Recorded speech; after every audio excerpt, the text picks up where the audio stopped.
ಕೊಡಿ. ಜ್ಯೋತಿ, ಜ್ಯೋತಿ. ಅಮ್ಮ ತಗೋ. ಜ್ಯೋತಿ ನೋಡು, ಪೂಜೆ ಆದ್ಮೇಲೆ ಮಂಗಳಾರತಿನ ತಾಳಿಗೆ ಸೋಕಿಸ್ಬೇಕಮ್ಮ. ಇದರಿಂದ ಮಾಂಗಲ್ಯ ಭಾಗ್ಯ ಗಟ್ಟಿ ಆಗುತ್ತೆ ಅಂತ ಹಿರಿಯರು ಹೇಳ್ತಾರೆ.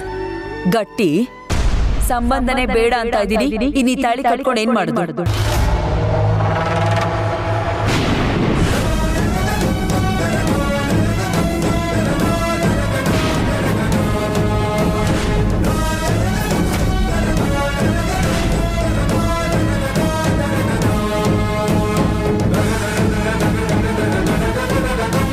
ಅಜ್ಜೋ, ಏನಮ್ಮ ನೀನು ಕತ್ತಲ್ಲಿರ್ಬೇಕಾದ ತಾಳಿನ ತೆಗೆದು ತಟ್ಟೆಲ್ಲಿ ಹಾಕಿದಿಲ್ಲಮ್ಮ?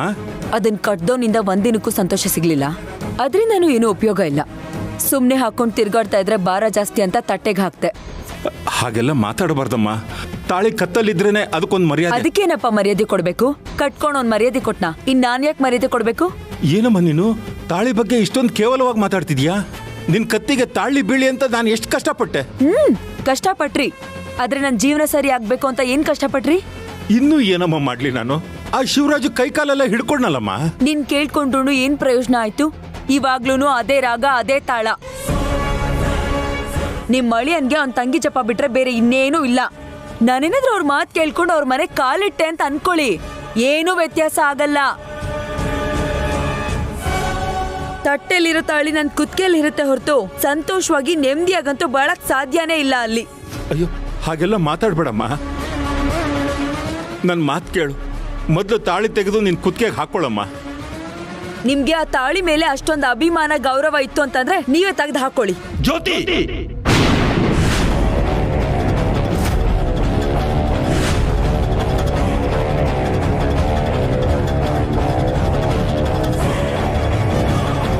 ಏ ಚಂದ್ರಿಕಾ, ಏನ್ ಹಾಕಿ ಕಣ್ಣು ಬಾಯಿ ಬಿಟ್ಕೊಂಡು ನೋಡ್ತಾ ಇದೀಯಾ? ಮಗಳು ಆಡ್ತಿರೋ ಮಾತು ಕಿವಿ ಕೇಳಿಸ್ತಾ ಇದೀಯಾ? ಬೈದು ಬುದ್ಧಿ ಹೇಳ್ಬೇಕು ತಾನೆ? ನಾನೇನ್ ಹೇಳಿ? ಅವಳು ತಪ್ಪು ಮಾಡಿದ್ರೆ ತಪ್ಪು ಅಂತ ಹೇಳ್ಬೋದು. ಅವಳು ಸರಿಯಾಗಿ ಅವಳಲ್ಲ. ಅವಳಿಗೇನು ಬುದ್ಧಿ ಹೇಳೋ ಅವಶ್ಯಕತೆ ಇಲ್ಲ. ಏನೂ ಇಲ್ವಾ? ನೀನ್ ಹೇಗಿದ್ಯಾ, ಅವಳು ಹೇಗಿದ್ದಾಳೆ ನೋಡೆ, ಕಣ್ ತೆಗೆದು ನೋಡೆ. ನೀನ್ ತಾಳಿ ಹಾಕೊಂಡು ಹಣೆ ಕುಂಕುಮ ಇಟ್ಕೊಂಡು ಮುತ್ತೈದೆ ತರ ಕಾಣ್ತಿದ್ಯಾ. ಆದ್ರೆ ಇವಳು ಛೇ, ಅಲ್ವೇ ಹೆತ್ತಮ್ಮ ನೀನು. ಅವಳಿಗೆ ಒಳ್ಳೇದು ಯಾವುದು ಕೆಟ್ಟದ್ದು ಯಾವುದು ಅಂತ ತಿಳಿಸಿ ಹೇಳೋದು ಬಿಟ್ಟು ನೀನು ಅವಳ ಥರನೇ ಕುಣಿತಾ ಇದೆಯಲ್ಲ. ಮಗಳ ಜೀವನ ಹಾಳಾಗ್ತಿದ್ರೆ ಅದನ್ನ ಸರಿ ಮಾಡೋದು ಬಿಟ್ಟು ನೋಡ್ಕೊಂಡು ಸುಮ್ಮನೆ ನಿಂತಿದೆಯಲ್ಲೇ. ಅವಳ ಜೀವನ ಸರಿ ಹೋಗ್ಬೇಕು ಅಂತ ನಿನಗೆ ಆಸೆ ಇಲ್ವಾ?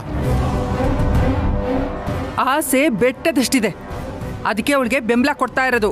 ಕತ್ನಾಗ ತಾಳಿ ಹಾಕೊಂಡು ಹಣೆ ಕುಂಕುಮ ಇಟ್ಕೊಂಡ್ಬಿಟ್ರೆ ಅವಳ ಜೀವನ ಸರಿ ಹೋಗ್ಬಿಡಲ್ಲ.